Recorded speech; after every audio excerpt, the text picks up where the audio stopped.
Let's bring on our guest here, and he does great work. Joins us every Victory Monday. This week, still Monday, to talk about some of what transpired over the weekend, their upcoming game against the Bills. As always, brought to you guys by BetUS. You know who it is. MLive beat writer for the Detroit Lions. That is Mr. Kory Woods. How's that? Oh, let's go. All right. Hey, we're good. We're back, Kory. We're back. I want to ask you, we're talking more about the Bills. Obviously, it's game week, and we got to see the Bills play last night. Well, actually, no. We haven't even gotten a chance to get your thoughts on. You know what? We'll start with the Packers because we haven't even gotten thoughts on that. Let's start with the Packers. Kory, I know you've seen national media over the weekend. I know you've seen it. A lot of people point at Dan Campbell over his decision making, and I said it here, and we've all spoke about it ad nauseum, and we all agree. If Dan Campbell is going to be aggressive, he should stick to who he is and be his true self, because the Lions have the best record since 2023. And if it was me, I would have did the same thing, because you look at the last 40 seconds, no timeouts. I'm not giving the Packers the ball back, Kory. It's absolutely ridiculous. What do you think about the whole national, I guess, perception of Dan Campbell? I think the criticism from the national media was on the wrong fourth down conversion attempt. If you go to the one that was late in the third quarter where they tried to get that fourth and short, and I didn't necessarily agree with that one, because when you don't convert that one, you give the Packers a short field. Packers took advantage of it earlier in the fourth, and I think that should have had to punch that one away, because if you look at the way the game was flowing, Jordan Love just really had a struggle the entire game. Moving the ball down the field, the Lions actually helped them out a couple of times. So on that one, I definitely disagreed with. On the last one, the last one, people can have debates about it, but there's one thing that does not show up all the time, and that's really the feel for the game. And if you look at the way that game was going, the Lions brought in guys that didn't even know all of the calls and the signals. Quan Alexander, Jamal Adams, the other Adams, Miles Adams, Josh Williams. These guys did not know the calls. So you have a depleted defense. You see how the game was flowing. Do you want to give Jordan Love the ball back? No. So I personally thought that was genius.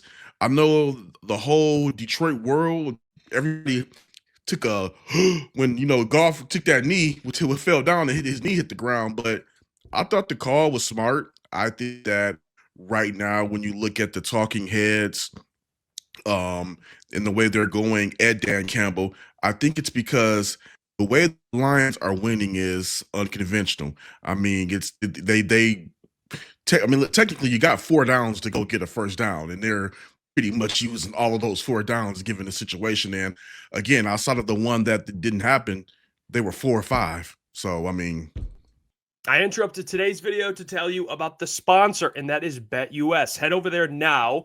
You can get in on the Lions and Bills game. The Lions are already available. The over-under, 54.5. I like the over in this game. I'm going to go ahead and put 50 on it because I believe this will be a shootout. I believe there'll be probably 60 combined points between both teams, and you guys can head over and bet the same thing. Remember, gamble responsibly. If you use the code YouTube150, BetUS will give you up to 150% on your first deposit and 125% on your second and third deposit, up to $2,000. Big shout out to BetUS for sponsoring. Now, let's get back to the video. If it ain't broke, don't fix it. Hey, Kory, I'm honestly, I'm in all agreement with you. We were doing our stream, and I said the same thing on that third quarter, fourth down kind of conversion. Just didn't feel right giving up the ball to 30, basically automatic points, it felt like, especially when you're winning the game. But kind of just defensively, I know you said like all these patch-ups and everything that was going on, especially last week. What are your thoughts on kind of how AG and that defense performed? And then even kind of going into this Bills game, feels like that potentially there's going to be some guys back. I don't know if you know anything in regards to some of these defensive linemen coming back. But what are your thoughts on this defense at the current moment after obviously giving up 30-something points, but it felt like there was times where you could definitely tell there were some newer guys in that defense. What are your thoughts on that? Well, honestly, if you just look at the flow of the game in the context of, again, what we just talked about, giving up the short field, the Goff interception. Outside of that, I believe the defense, the play lights out. They just sometimes got put into some bad situations with some newcomers. But I mean, instantly out the gate, they brought the pressure to Jordan Love, and he flustered right out the gate. I mean, the guy only had 31 passing yards at half. So I mean, what they were doing their job. And again, it's just another feather in the cap of the Aaron Glenn, farewell tour. I mean, I think this guy is gone. It's week after week after week. He is, turning chicken crap into, chicken salad. And that's no disrespect to the players. It's just more so it's not a great situation to have to pull guys from practice squads off the street and try to put them in the defense the week of. Yes, Quan Alexander, Jamal Adams have high football IQ and former Pro Bowlers, but they still have to know what the game plan is and what's going on. Those guys got signed on Sunday, did their walkthroughs on Monday, had a practice Tuesday, Wednesday, media didn't attend on Wednesday, so whatever they had going on, and then Thursday was the game, and these guys are starting. So that was the game I actually had the Lions losing just because I felt it was too much for the defense to overcome. But now heading to answer, to go into this week, if McNeil passes a concussion protocol, he should be ready. Dan Campbell said things look to be trending in the right direction. Same thing with Levi Onwuzurike. Things appear to be trending in the right direction. I guess we'll see more as the week goes on. So if they get a couple of those guys back, Pascal's supposed to be back sometime soon. I mean, they're starting to get some guys back, towards this end stretch, and that's gonna be really good for them. And the injuries are obviously a big thing going on with the Detroit Lions. And somebody who's been hurt kind of all year is Sam Laporta. And we saw him have his best game, maybe not statistically, but where he looked the best in big moments. They went to Sam Laporta. He was able to make some contested catches. Do you think Sam Laporta is going to continue to kind of look like this and just kind of get healthier and he's finally starting to get form? Or do you think we could kind of brace and say, okay, maybe Laporta is still going to be playing a little bit more banged up down the stretch? I think Laporta started to kind of find his groove. I mean, he was in and out the lineup. He didn't really ever get the traction that he needed. So I think as this, the back end of the season progresses, you're going to start to see Laporta get infused in there a little bit more. And then again, that's going to make an already was lethal already with him having limited production, even more lethal when you get him in there, because now who are you really going to stop? You have to account for everybody. So I think they're going to go ahead and kick that up because they need him. I mean, Laporta he's just a baller. That's just simply put. I mean, when he's healthy and he's in rhythm, he's a guy you can count on. Yeah, and Kory, one thing people have to think about here with Josh Allen, and it's a valid criticism when you look at some of the matchups they've had with mobile quarterbacks.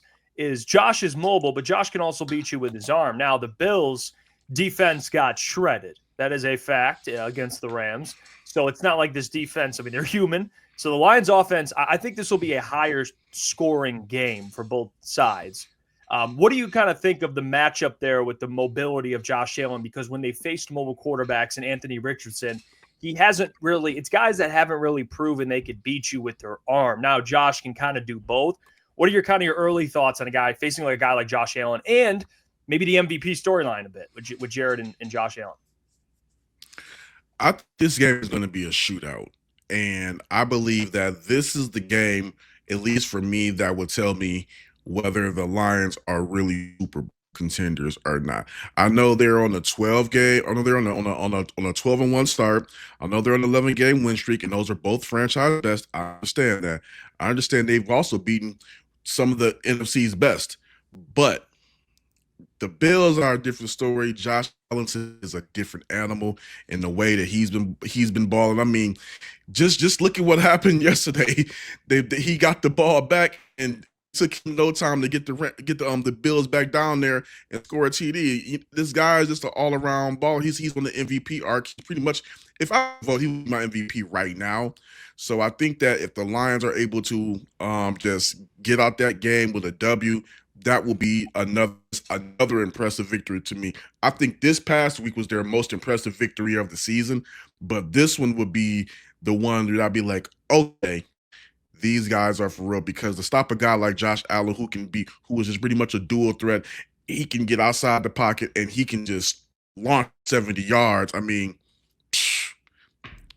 it's gonna be a long night for the Lions secondary, but I believe that they're capable of being able to get the W. It's just going to be difficult. Hey, Kory, what's your confidence? Obviously, 4 games left down the stretch here in the NFL. What is your confidence with the Lions getting the 1 seed? Because typically, like any other year, a 12-1 team is probably flying to a 1 seed. You see the Chiefs right now; they're 2 games ahead for the 1 seed with 4 weeks left, and now you have the Lions who are sitting there with the Eagles a game behind, the Vikings a game behind, and you still play the Vikings. What's your confidence level on them getting this done, or is there kind of like, hey, these guys have to stay locked in the next 4 weeks? This isn't like a gimme here. Well, I believe if they were to lose a game, and I'm not suggesting they said lose one, I'm saying if they were to lose a game, against the Bills would be the game to lose, because most of those games you don't want to. You need to beat the Bears. You need to beat the Vikings. You need to beat the 49ers. You got to win those. You got to win those games. So my confidence level, I believe it's high. I think that first off, everybody is all over the whole Philadelphia run. I mean, don't get it twisted. Philadelphia looks good. Saquon Barkley, also a guy who can't forget about. He's a guy who could be an MVP conversation. I just assume it's Josh because they don't give it to running backs anymore for some reason. But they've been beating up on really bad teams. The Lions have faced some good teams, and on the Eagles' 9-game win streak, they've beaten 2 teams winning records. On the Lions' 11-game win streak, they've beaten technically 4 teams, because if you count the Packers twice, they've beaten 5 teams with winning records. And it's like they barely beat the Packers this Sunday. I mean, if that got called a touchdown, boom, that's over. They barely beat the Ravens. If Justin Tucker didn't forget how to kick field goals, they would have lost to the Ravens. So it's like they've been skating by. I think that they'll lose to the Commanders, and I'll give the Lions a little bit of breathing room. But I think confidence is high that the road to the Super Bowl from the NFC is going to go through Detroit. Offensively for the Lions going up against Buffalo this weekend, Kory, a lot of times as Lions fans, we say, oh, is this going to be a David Montgomery game? Is this going to be a Jahmyr Gibbs game? Given that Josh Allen is on the other side, that the Bills are coming off a loss, who offensively between those two, Jahmyr and David, do you think they're going to have to rely on the most? Obviously, both are going to have good games, but who do you think is going to be more critical in this matchup? Speed kills. So I'm going to go with Jahmyr Gibbs because he's going to be a threat out in the backfield, and he's also a threat lining up if you need him to. I think that's going to be the X factor in this game, depending on what he does. And just first off, just look at the season that Jahmyr Gibbs is having. Split carries with David Montgomery, and he's the NFL's 4th leading rusher. That's insane. So I believe that is a guy that's going to be the one you have to, account for. Now, when it gets into goal line, you gotta go ahead and punch it in. I think you're gonna have to go with knuckles on that one. But yeah, this is gonna be a silent game for sure. Yeah, Kory, before we get you out of here, I love your opinion on the Jay Glazer report coming out saying Aidan could play in the NFC Championship game. Like, obviously, we're not doctors. We're not in Aidan's camp. We don't have inside information. But just from your kind of expertise, what's your opinion on the likelihood that Lions fans will see Hutch once again this season? Well, I believe they said the recovery was 4 to 6 months. So, I mean, if they get to the Super Bowl, that kind of puts you closer to the 6-month recovery. If they get to the NFC Championship, and he's medically cleared, I could see him suiting up, but I'm not sure how he would play. But if they get to the Super Bowl, I think you're definitely going to see Hutch for some snaps. Again, we're all talking about if he medically cleared. The great thing about, it was bad that he had the injury, but the good thing was that it was a clean break and there was no ligament damage. Because if ligament damage, we're talking about seeing Hutch next season. But with it being a clean break, if he heals correctly, I think there could be some situations where you see Hutch pop up in 3rd downs and 4th downs. I don't see him being an every down player in that if in the scenario that he returns, because he's coming back off of a serious injury and you don't want to rush him back too much.